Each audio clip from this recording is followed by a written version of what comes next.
On the afternoon of November 24, 1971, a man walked into Portland International Airport carrying a small black briefcase. He wore a dark suit, a white shirt, a thin black tie.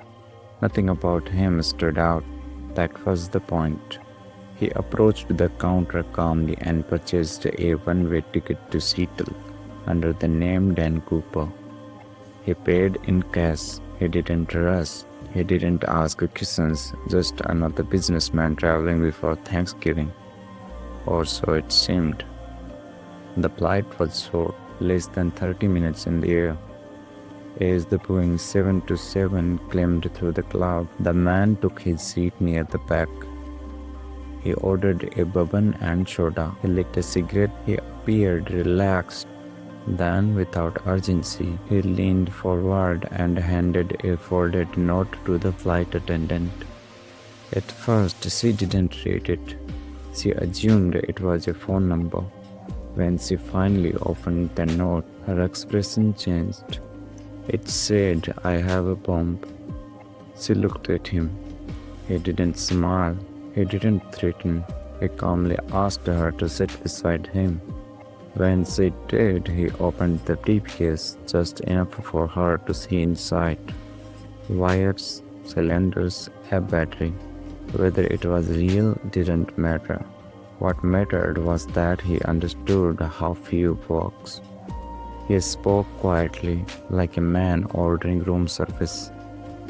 He wanted $200,000 in cash for parachutes and a fuel truck waiting in Seattle for refueling. No panic, no shouting, no deadlines screamed into radios. Just instructions. The pilot was informed. Authorities were notified. And suddenly a routine flight became something no one had prepared for. Because the man didn't behave like a hijacker. He behaved like a planner. The plane landed in Seattle. Passengers were released unharmed. The money was delivered. The parachutes were brought on board. Cooper inspected them carefully, not like someone pretending, like someone who knew what he was looking for. Then he did something strange. He rejected the professional parachutes. He chose an older one, used, unreliable. It didn't make sense to police, but it made sense to someone who understood something they didn't. The plane took off again, this time with only a skeleton crew. The instructions were precise: altitude, speed, flap settings, things an ordinary passenger wouldn't know, things an ordinary criminal wouldn't risk guessing. As the plane flew south into the night, rain stretched across the windows. Turbulence shook the cabin. At some point over the dark forest of the Pacific Northwest, Cooper stood up. He tied the money to himself. He put on the parachute. He lowered the rear stairway, a feature unique to the Boeing 727. Cold air rushed in. The crew felt the plane shift. Then he was gone. No one ever saw him again. At first, investigators assumed the case would be solved quickly. A man had jumped into darkness, rain, and freezing temperatures. They believed he didn't survive. They were wrong about one thing: they never found a body.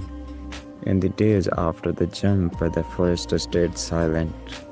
Search teams moved slowly through wet undergrowth, boots sinking into mud, helicopters tracing patterns above the trees.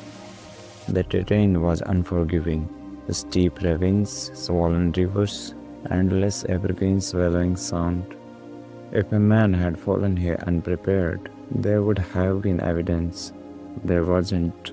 No torn fabric, no bones, no briefcase. The absence became the story. Inside FBI offices, the tone shifted from urgency to unease. Investigators replayed the flight again and again. They listened to the crew's recollections. They studied the plane's configuration, the weather reports, the timing. What unsettled them wasn't what Cooper did, it was about what he didn't do. He didn't rush the crew. He didn't threaten violence. He didn't complicate escape. He simplified everything. Witnesses described him the same way: polite, calm, and memorable. He tipped the flight attendant before takeoff, not as a distraction, as a habit. Criminals acting under stress don't tip. People who feel in control do. Investigators debated whether Cooper had survived. Some insisted the jump was suicidal, the conditions were brutal, the parachute wasn't ideal, the terrain was lethal. Others disagreed. They pointed to the instructions he gave the pilot: the precise speed, the altitude, the choice of aircraft. The rear stairway, something few planes had and fewer people know how to use. This wasn't guesswork, this wasn't familiarity. Suspects emerged: men with military backgrounds, men who had worked around aircraft, men who disappeared after 1971. Each looked promising until something didn't fit. Too tall, too young, too loud. Cooper had been none of these things. He didn't seek recognition, he avoided it. Years passed. The case cooled, then reheated, then cooled again. In 1980, a boy found a small bundle of decaying gas along the Columbia River. The serial numbers matched the ransom. It proved one thing: Cooper had existed. It proved nothing else. The rest of the money never surfaced. No spreading spree, no deposits, no traceable trail. If Cooper lived, he lived quietly. If he died without leaving proof. Either outcomes fit the man witnesses described. As technology advanced, the window Cooper used closed behind him. Aircraft filled with cameras. Aircraft were redesigned. Gas became traceable. The conditions that made his escape possible no longer existed. Investigators eventually acknowledged this, not with defeat, with acceptance. When the FBI officially closed the case decades later, there was no announcement of failure, only a statement that resources were better spent elsewhere. The truth was simpler. There was nothing left to chase. D.B. Cooper didn't just steal money, he stole certainty. He proved that with preparation, restraint, and silence, a person could step outside the system and vanish. He never called again, never wrote, never corrected the record. He didn't need to. His silence was complete. Somewhere between the jump and the forest floor, D.B. Cooper stopped being a man and became an unanswered question.